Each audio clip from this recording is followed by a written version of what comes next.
Alors, tout dépend des jeunes et puis tout dépend aussi de ce qu'on appelle par sortie du dispositif. Moi, je peux parler du contrat jeune majeur, puisque le contrat jeune majeur, les 18 ans, la majorité, c'est déjà un passage important, parce que le contrat jeune majeur vient signifier déjà euh, un fait, c'est que avant, il y avait une obligation d'assistance légale de l'État par rapport aux jeunes. À 18 ans, il n'y a plus d'obligation. Donc c'est à eux de demander, c'est à eux d'avoir un projet, puisque c'est les grands termes que tout le monde emploie aujourd'hui. Il faut qu'ils aient un projet, et qu'ils soient demandeurs. Le plus compliqué, c'est pour les jeunes qui n'arrivent pas du tout à rêver, donc à se projeter dans l'avenir, parce qu'il ne se passe rien sur le moment si on n'est pas dans un projet de futur avec des rêves. Moi j'ai une grande question, hein. Je travaille depuis plus de 20 ans auprès des jeunes majeurs, des adolescents et jeunes majeurs. Alors, je fais des statistiques tous les ans, on fait les bilans.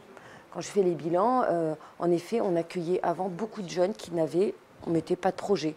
Ils étaient en attente, ils se cherchaient, ils étaient, voilà. Aujourd'hui, ça n'existe plus. Dans tous les jeunes que je reçois et que j'accueille, ils ont tous déjà un projet.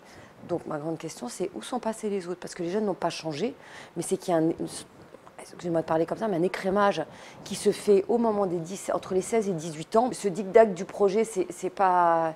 Je pense qu'il n'était pas nécessaire, quoi. Parce que tout jeune a envie à un moment donné d'avoir un projet. Je veux dire, aucun être humain a envie de rester la journée à rien faire, sauf pathologie mentale. Donc je veux dire, suffit de leur redonner confiance pour que les choses redémarrent d'elles-mêmes. D'obliger comme ça quelqu'un à avoir un projet, c'est comme si d'obliger quelqu'un d'aller mieux sans... je ne sais pas si c'était une bonne chose.